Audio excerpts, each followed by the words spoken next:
அபிதா குச்சாம்பாள். நான் திருவண்ணாமலையில் இருக்கேன்.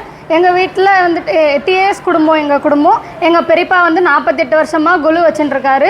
நவராத்திரி சீரும் சிறப்புமாக செஞ்சிட்ருக்காரு. எங்கள் வீட்டில் வந்துட்டு முக்கியமாக பச்சையம்மன் இருக்குது, லலிதாம்பிகை இருக்குது, அது மாதிரி நிறைய சாமிகள் இருக்குது. சாமிகளுக்கும் தவிர்த்து சமூக கருத்தை சொல்லணுன்றதுக்காக ஸ்கூல்ஸ் வச்சுருக்கோம், ஸ்போர்ட்ஸ் சம்மந்தமான பொம்மைகள் வச்சுருக்கோம்.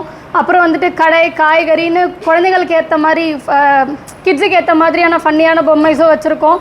அதுக்கப்புறம் மரப்பாச்சி பொம்மை, அதுதான் வந்து கொலுவோட சிறப்புன்னு சொல்கிறாங்க, அதுவும் வச்சுருக்கோம். அப்புறம் கலசம் வச்சுருக்கோம்.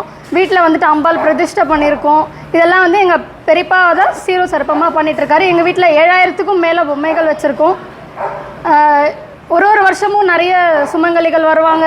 எல்லோரும் வந்து எங்கள் வீட்டில் கொலுவை வந்து பார்த்துட்டு அவங்களுக்கான நாங்கள் சிறப்பாக வந்து தாம்பூலம் கொடுக்குறோம் எல்லாருக்கும். இந்த கொலு வந்துட்டு 100க்கும் மேலே வந்து எல்லோரும் பார்த்து சிறப்படைஞ்சு எங்களுக்கும் இது பெருமையாக இருக்குது, சிறப்பாக இருக்குது. நாங்கள் இவ்வளோ செய்கிறது ரொம்ப சந்தோஷம். நன்றி. என் பேர் அபிதா குச்சாம்பாள்.